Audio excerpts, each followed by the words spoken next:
देखिए आपका ये विशेषाधिकार हम शुरू किए थे, आपका प्रिविलेज, और 121 हम बता चुके थे।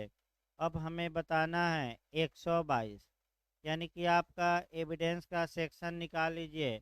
122 से शुरू करना है। इधर से आपका बस वही कि मेन मेन चीज़ें पढ़नी हैं, और एक दो बीच बीच में केस आएंगे। सेक्शन क्या कहता है ये देखना है, और सेक्शन याद करना है। प्री के लिए इधर से क्वेश्चन ज़्यादा बनते हैं। पहले 120 देख लिया जाए। सेक्शन 120 में ये बताया गया था कि पति पत्नी के पक्ष में या विरोध में, और पति पत्नी के पक्ष में या विरोध में सक्षम साक्षी होगा। तो क्वेश्चन भी हमने बनाया था कि एविडेंस की कौन सी धारा पति पत्नी को भारत में सेपरेट पर्सन मानती हैं, पृथक व्यक्तित्व 120। लेकिन 120 पर थोड़ा बहुत कंट्रोल करती है। 122 करती है कि अगर वैवाहिक स्थिति के दौरान में पति ने कुछ बातें पत्नी को या पत्नी ने कुछ बातें पति को बताई हैं, तो उन बातों को कोर्ट में ओपन नहीं किया जाएगा, यानी कि न्यायालय में प्रस्तुत नहीं किया जाएगा। तो यहाँ जो संसूचनाएं हैं, जो जानकारियां हैं, वे प्रकट करने से सामान्यतः रोकी गई है। यानी कि अगर पति पत्नी को और पत्नी पति को विवाह कायम रहने के दौरान एक दूसरे को जानकारी देते हैं, तो भले विवाह टूट गया हो, भले ये लोग मर गए हों, ये बातें क्या कोर्ट में ओपन की जाएंगी कि नहीं? नहीं की जाएंगी। लेकिन इसका अपवाद है, अगर विवाद पति पत्नी के ही बीच में हो तो ये बातें ओपन की जा सकती हैं। अगर सूचना देने वाला रजामंद हो जाए तब भी। अगर संसूचना के अलावा कोई कार्य है या पति या पत्नी का आचरण है तब भी। एक उदाहरण देखिए जो पूछा गया है। एक पुरुष है जो हत्या करके आता है और अपनी पत्नी से ये कथन करता है कि मैंने ही बी की हत्या की है। क्या ये कथन साक्ष्य में सुसंगत होगा कि विसंगत होगा? विसंगत। कौन सी धारा के तहत? 122। क्योंकि पति ने पत्नी से या पत्नी ने पति से विवाह कायम रहने के दौरान जो कम्युनिकेशन किया है, सामान्यतः वह कोर्ट में आपका ओपन होगी कि नहीं। लेकिन यही बात अगर थर्ड पर्सन सुन ले तो थर्ड पर्सन ओपन कर सकता है। 122 देखिए बेरेट की भाषा। आपका केस एक याद रखिएगा, आपका जो पूछा जाता है 122 में, हर हाल में केस याद रहे भाई 122 में। और वह आपका दो केस याद रखना है। एक MC वर्गीज बनाम TJ पूनान का केस आता है कि वैवाहिक स्थिति में दी गई संसूचना विवाह के विघटन के पश्चात भी क्या रहती हैं? प्रकटन से संरक्षित रहती हैं। और थर्ड पर्सन वाला पूछ सकता है राम भरोसे बनाम उत्तर प्रदेश राज्य। तो राम भरोसे बनाम उत्तर प्रदेश राज्य के केस में कहा गया कि अगर थर्ड पर्सन के हाथ में संसूचना लग जाती है तो वह प्रस्तुत कर सकता है, कोई दिक्कत नहीं है। आइए देखा जाए आपका बेरेट की भाषा। कोई भी व्यक्ति जो विवाहित है या जो विवाहित रह चुका है मतलब विवाह हुआ था लेकिन अब विवाह का क्या हो चुका है? विघटन। किसी संसूचना को तो केवल संसूचना संरक्षित है, कार्य आचरण संरक्षित नहीं है। जानकारी जो किसी व्यक्ति द्वारा जिससे वह विवाहित है या रह चुका है, विवाहित स्थिति के दौरान में उसे दी गई थी, तो जानकारी कब दी गई हो? विवाह के पहले, कि विवाह के विघटन के पश्चात, कि विवाह कायम रहने के दौरान। तो कब दी गई हो? विवाह कायम रहने के दौरान। पहले और बाद वाली संसूचना प्रकरण से संरक्षित नहीं है। हाँ, प्रकट करने के लिए विवश न किया जाएगा, यानी कि बाध्य न किया जाएगा, और न वह किसी संसूचना को प्रकट करने के लिए अनुज्ञात किया जाएगा। यानी कि ये भी क्वेश्चन बना है कि ऐसी संसूचना को प्रकट करने के लिए विवश नहीं किया जाएगा, अनुज्ञा नहीं दी जाएगी, दोनों इनमें से कोई नहीं। ये क्वेश्चन आ चुका है, क्या मार्क कराएंगे? दोनों। न तो बाध्य किया जाएगा, न ही परमिट किया जाएगा। लेकिन इसका अपवाद है, और अपवाद अब शुरू होगा अगले नियम से। देखिए, जब तक कि वह व्यक्ति जिसने वह संसूचना दी है या उसका हित प्रतिनिधि सम्मत न हो जाए, इसका मतलब अगर सूचनादाता या उसका विधिक प्रतिनिधि रजामंद हो जाता है तो ऐसी सूचना कोर्ट में प्रकट की जा सकती है।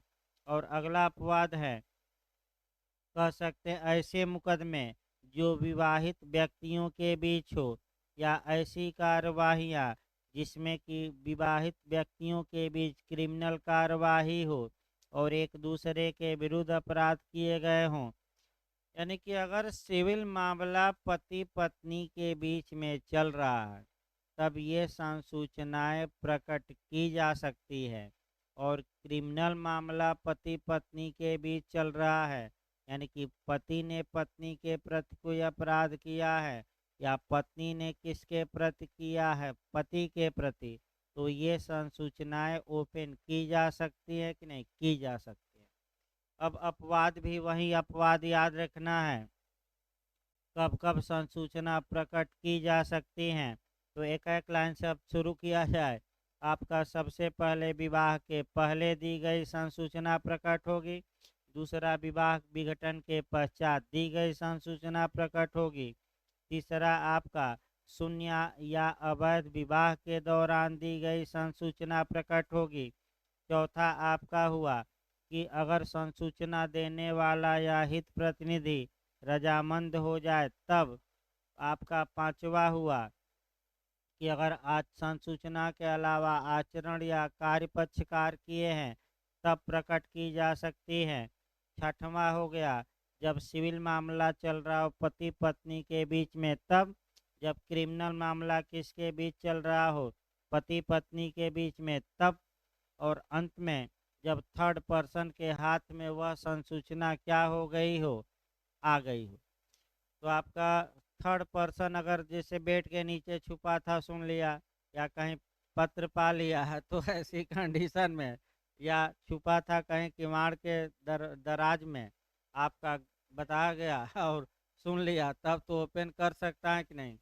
तो फिल्मों में देखते होंगे किवाड़ के पीछे, अलमारी के पीछे क्या होते हैं, लोग छुप जाते हैं। छुप कर अगर बातें सुन लिए तो वे बातें क्या ओपन हो सकती है कि नहीं हो सकती है। अब आइए 123 आ जाइए, राज्य के कार्यकलापों के बारे में साक्ष्य। यहाँ से क्वेश्चन बनता है आपका कि राज्य के कार्यकलापों के बारे में आपका साक्ष्य किस धारा में है, 123 में। 123 आपका पापुली लेक्स सुप्रीमो के सिद्धांत पर आधारित है। पापुली लेक्स सुप्रीमो लोकहित सर्वोच्च विधि होती है। ये क्वेश्चन आया है, बहुत पूछा जाता है। पापुली लेक्स सुप्रीमो का सिद्धांत किस धारा में है, 123 में। इसका अर्थ पूछा गया था कि लोकहित क्या होता है, सर्वोच्च हित। राज्य लोकहित के नुकसान के आधार पर किसी दस्तावेज को प्रस्तुत करने से क्या कर सकता है, डिनाई कर सकता है। अब इसमें जो पूछा जाता है कि लोक कल्याण या लोकहित सर्वोच्च विधि होती है, ये 123 में ही समाहित है। किस केस में कहा गया, तो पंजाब राज्य बनाम सोढ़ी सुखदेव सिंह एस सिंह। पंज केस याद रखिएगा, टीजे पूनान का है, राम भरोसा का तो 122, और सुखदेव सिंह का आ जाए सोढ़ी सुखदेव सिंह, तो कौन सा आप सेक्शन मारेंगे, 123। अब देखिए इतने में ही आ जाता है, लेकिन एक बार डायरेक्ट पढ़ दिया जाए। कोई भी व्यक्ति राज्य के किसी भी कार्यकलापों से संबंधित अप्रकाशित शासकीय दस्तावेजों से व्युत्पन्न कोई भी साक्ष्य देने के लिए अनुज्ञात नहीं किया जाएगा। ये भी याद करते रहिए, विवश नहीं किया जाएगा कि अनुज्ञात नहीं किया जाएगा। अनुज्ञात नहीं किया जाएगा सिवाय संपृक्त विभाग के प्रमुख अफसर की अनुज्ञा से, जो ऐसी अनुज्ञा देगा या नहीं देगा, यानी कि विभागाध्यक्ष। लेकिन ये विधि का पूर्ण नियम नहीं है। न्यायालय चाहें तो इस नियम को धारा 162 और 165 के तहत विफल कर सकता है और पेश करवा सकता है। 124 डायरेक्ट क्वेश्चन बना है, ऑफिशियल कम्युनिकेशन यानी कि शासकीय संसूचनाएं।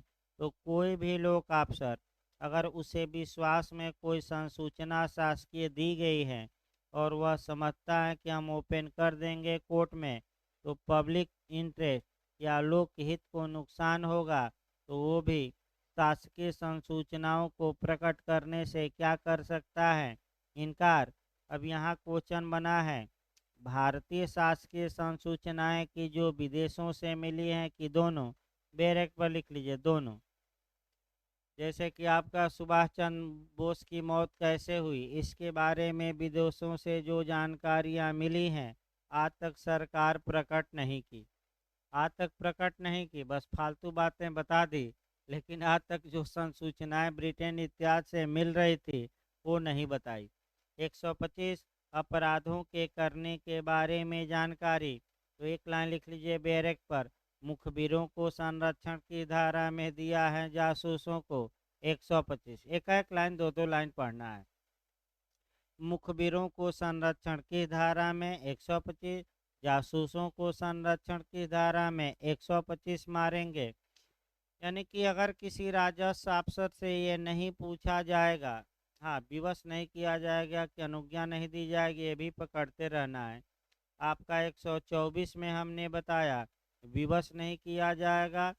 फिर आपका 125 देखिए, विवश नहीं किया जाएगा, इसमें भी है तो शब्द भी पकड़ते रहिए। अनुज्ञा नहीं दी जाएगी कि विवश की, दोनों। 122 में दोनों था, 122 में आपका दोनों था, आपका सतर्क रहना है। इसके बाद 125 फिर देखिए, दो ही लाइन आपको जानना है। किसी पुलिस ऑफिसर को इस बात के लिए विवश नहीं किया जा सकता कि बताओ तुम्हें अपराध की सूचना किसने दी, कहाँ से मिली। इसके लिए उसे विवश, क्योंकि भाई इसलिए ये नियम बनाया गया कि लोग आपका बिना डर और भय के अपराधियों के और अपराध के बारे में पुलिस को जानकारी दे सके। दूसरा राजस्व अफसर है, किसी राजस्व अफसर से ये नहीं पूछा जाएगा कि रेवेन्यू के मामलों में अपराध की सूचना आपको कहां से प्राप्त हुई, इसके ओपन करने के लिए क्या विवश किया जाएगा राजस्व अफसर को, नहीं। तो आपका यानी कि जो जासूस या मुखबिर पुलिस को सूचना देते हैं उन मुखबिरों का नाम गुप्त रखिए, और आपका रखा जा सकता है नाम गुप्त, कोई दिक्कत नहीं है। कौन सी एविडेंस की धारा में, 125। अब वकील और क्लाइंट पर आ जाइए, यानी कि आपका वकील और मुवक्किल पर आ जाइए। एडवोकेट एंड क्लाइंट पर आ जाइए, यानी कि कक्षकार आपका आ जाइए। देखिए आपका 126, वकील साहब ने अपने क्लाइंट को क्या सलाह दी या क्लाइंट ने वकील साहब को क्या सलाह दी, क्या ये बातें ओपन की जा सकती हैं कि नहीं, नहीं। लेकिन यह विधि का पूर्ण नियम नहीं है और आपका इसके कुछ अपवाद हैं, और वहीं अपवाद आपका देखना है। और अपवाद आपका जो दिया गया है, दो अपवाद दिए गए, माने दो अपवाद दिए गए हैं और वो अपवाद भी हमें देखना है। लेकिन सबसे पहले आइए आपका क्लाइंट, पहला क्वेश्चन, क्लाइंट द्वारा वकील को दी गई संसूचना कहाँ संरक्षित है, 126। वकील द्वारा क्लाइंट को दी गई संसूचना भी कहाँ संरक्षित है, 126। वकील साहब ने क्लाइंट को क्या बताया, ये ओपन नहीं किया जा सकता, और क्लाइंट ने वकील साहब को क्या बताया, ये भी ओपन नहीं किया जा सकता। वो अलग बात है कि कुछ अपवाद हैं। नहीं तो पुलिस वकील साहब को ही पकड़कर दो डंडा मारती और कहती कि बताओ अभियुक्त आया था तुम्हारे पास, क्या बताया है। तो एक उदाहरण देखिए, एक हत्या का अभियुक्त है, वकील के पास आता है कि मैंने ये हत्या की, मेरा बचाव करिए। तो क्या वकील साहब प्रकट कर देंगे उसकी बातें? नहीं। ये रोका गया है। कहाँ?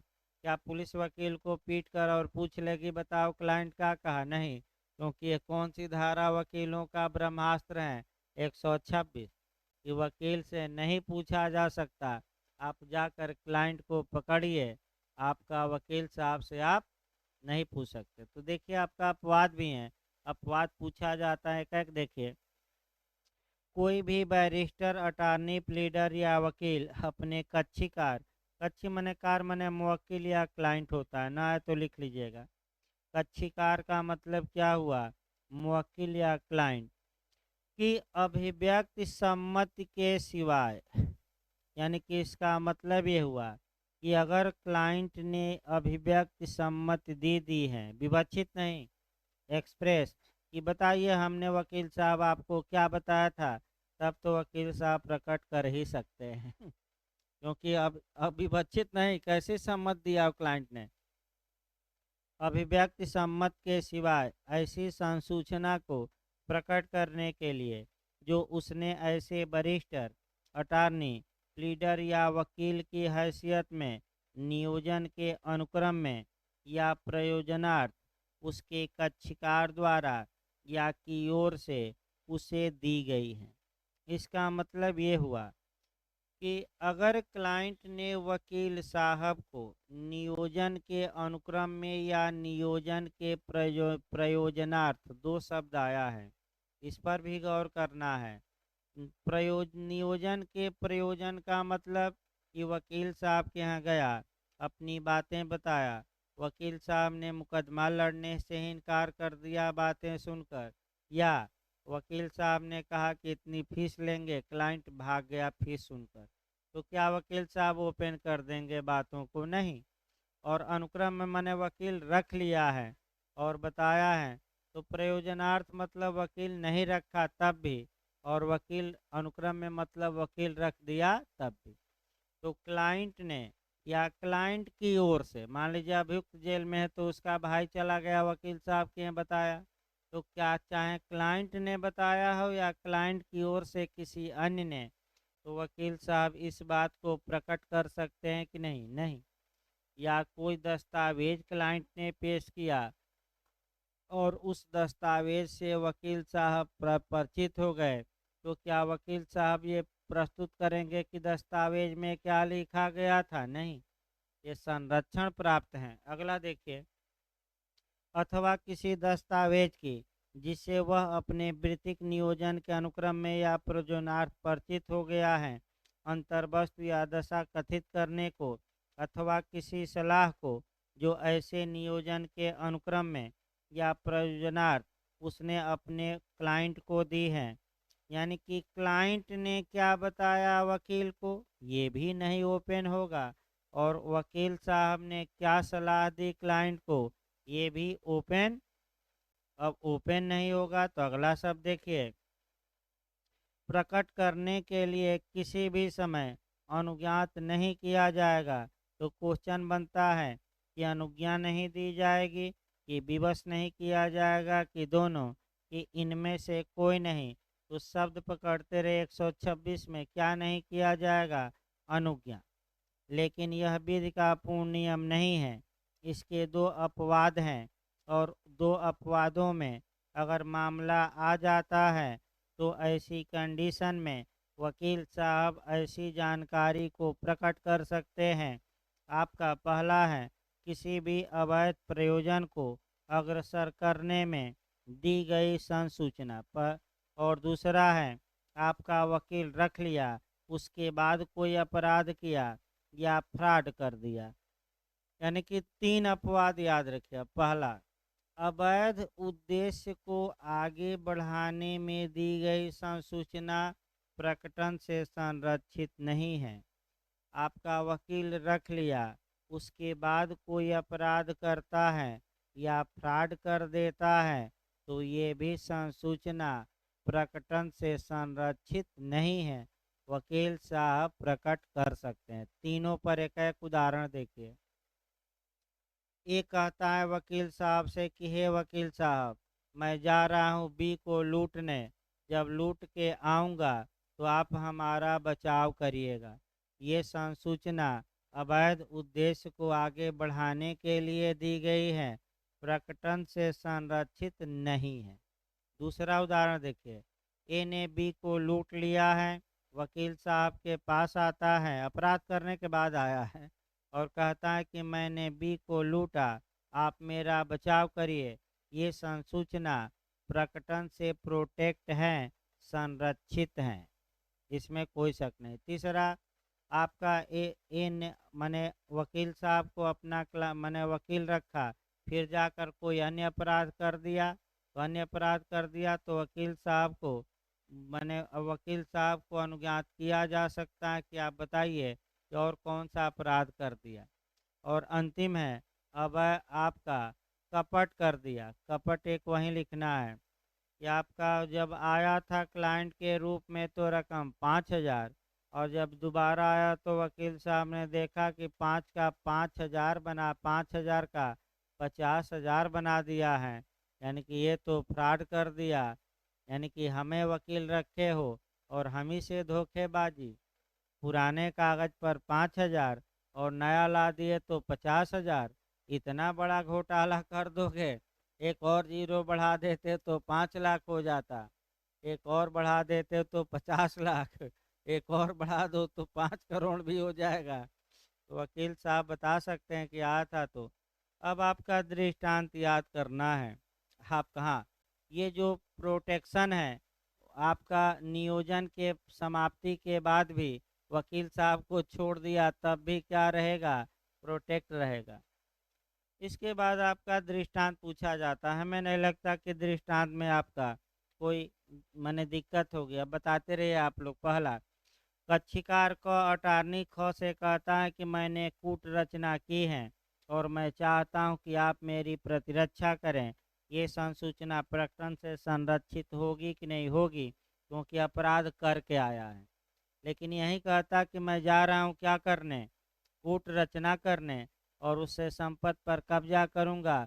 जब मैं फर्जी ब्लैक बना दूंगा, आऊंगा, तब आप हमारी क्या करिएगा? तब ये प्रकटन से संरक्षित नहीं। तो दूसरा दृष्टांत निकल गया। और तीसरा जो रकम में हेर फेर था, वह तीसरा दृष्टांत खत्म हो गया। दृष्टांत 127 आ जाइए। आपका धारा 126 दुभाषियों आदि पर भी लागू होगी। यहाँ एक सिद्धांत है कि जो काम डायरेक्ट नहीं किया जा सकता उसे इनडायरेक्ट वे में भी नहीं किया जा सकता। लिख लीजिए सिद्धांत, लिखिए 127 पर। जो कार्य प्रत्यक्ष रूप से नहीं किया जा सकता उसे अप्रत्यक्ष रूप से भी करने की अनुज्ञा नहीं दी जा सकती। जो कार्य लिखना है तो लिखिए भाई, जो जिसको ना लिखे, आ रहा हो तो ना लिखे, बस पंचौरा सुनिए आपका। वैसे भी एविडेंस कई बार लोग पढ़े हैं, बस एक बार स्मृति हम क्या करा रहे हैं ताज़ा, पढ़ाना उतना संभव नहीं। अब स्मृति ही ताज़ा हो जाए एक बार वहीं पर्याप्त है, ताकि इसमें तो ज़्यादा से ज़्यादा करिए क्वेश्चन। फिर एक बार देखिए, जो कार्य प्रत्यक्ष नहीं किया जा सकता उसे अप्रत्यक्ष तरीके से भी कर सकते हैं कि नहीं? नहीं कर सकते।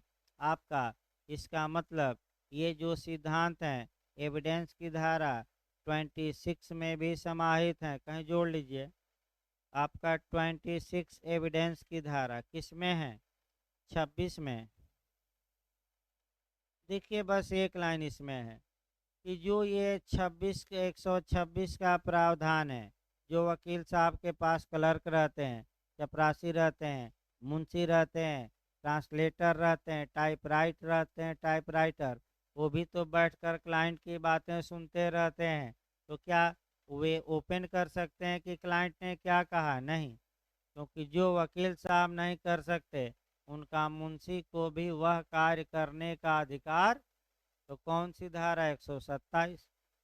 अब आइए आपका 128, यानी कि पप्पू आपका खुद उद्यत है, खुद उतावला है कि हम बोल कर रहेंगे अडानी के मामले में। ये तो मोदी हैं जो संसद में बोलने नहीं देते। तो उद्यत होने से विशेषाधिकार चला नहीं जाता। अब वकील साहब हैं कि हम बोल कर रहेंगे कि क्या क्लाइंट ने बताया, तो आपके उद्यत होने, उद्यत माने उतावला होने से थोड़े काम चलेगा। अब एग्ज़ाम है तो एकदम प्रेशर में आ जाए तो थोड़े काम चलेगा। अब एकदम हाय तौबा नहीं मचाना है, जैसे चल रहा है वैसे ही चलते रहना है। और आपका यह है कि पढ़ने की स्पीड, सॉल्व करने की स्पीड बढ़ा देनी है। ये नहीं कि हाय तौबा मचा दिए कि एग्जाम एक एक दिन बीत रहा है तब कुछ नहीं पढ़ पाए। बीत रहा है तो पढ़ भी तो रहे हैं। ये थोड़े हैं कि आप बैठे हैं बीत रहा है भाई, पढ़ भी रहे हैं। तेजी से पढ़िए, ज़्यादा आप समय लगाइए, क्योंकि 12 के बाद चाय की चुस्की ज़्यादा लीजिएगा, कम लीजिए। आपका आपातकाल में और क्या। तो आपका 129 वित्त सलाहकारों से गोपनीय संसूचनाएं। तो जो वित्त सलाहकारों से गोपनीय संसूचनाएं आदान प्रदान होती हैं, क्या विवश किया जा सकता है कि क्या वित्त सलाहकार ने संसूचना दी, बताइए। नहीं। एक लाइन याद रखना है, वित्त सलाहकारों से गोपनीय संसूचनाएं। अब एक दो संसूचना देख लिया जाए। जैसे राज्य सरकार को किसी मामले में सलाह लेनी है, तो महाधिवक्ता को लेटर लिखा गया एडवोकेट जनरल को कि आप इस मामले में राय दीजिए। महाधिवक्ता ने राय दिया, तो क्या विवश किया जाएगा सरकार को कि बताइए महाधिवक्ता ने क्या राय दिया? नहीं। केंद्र सरकार को लेनी है तो अटार्नी जनरल से ले सकते हैं। तो अटार्नी जनरल ने क्या सलाह दी इस मामले में केंद्र सरकार को, क्या प्रकट किया जाएगा कि नहीं? विवश नहीं किया जाएगा। कौन सी धारा? 129। इसके बाद 130, जो साक्षी पक्षकार नहीं है उसके हक विलेखों का पेश किया जाना, वह पेश करने से इनकार कर सकता है। 131 आ जाइए। ये प्रतिस्थापित धारा है, इसलिए पूछी जाती हैं। और आपका ये 131 में बस 2 लाइन लिखिए।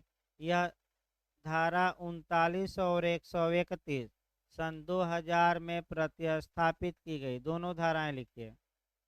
सेक्शन 39 और 131 ये सन 2000 में प्रतिस्थापित की गई हैं।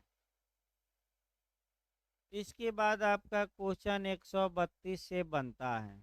फिर एक बार देखिए, अलग से कहीं लिखना चाहें तो लिखिए कंपेल्ड विटनेस।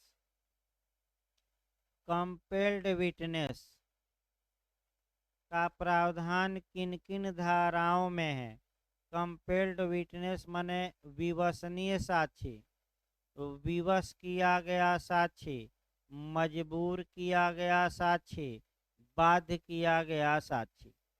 अर्थात गवाह को बाध्य किया जा सकता है कि वह उत्तर प्रश्न का दे, यानी कि मुंह खोले। और 349 CRPC भी जोड़ लीजिएगा। हाँ, कितना दिन का बताया गया? 7 दिन। अगर दस्तावेज पेश नहीं करता या प्रश्न का उत्तर देने से क्या करता है, इनकार, तो कितने दिन तक कारावास? 7 दिन। तो कंपेल्ड विटनेस का मतलब कि गवाह को बाध्य किया जाए कि वह उत्तर दे। याद रखिए। अब पहला क्वेश्चन बनता है कि किन किन धाराओं में है। 3 धाराएं लिखिए। 132 हो गया, 147 और 165। 3 धाराएं लिखिए। 132, 147, 165। कंपेल्ड इंग्लिश वर्जन जरूर याद रखिएगा। एक कौन सा देख ले रहे हैं भाई, आपका 147 में हुआ हो, देख ले रहा हूँ भाई, हो सकता है।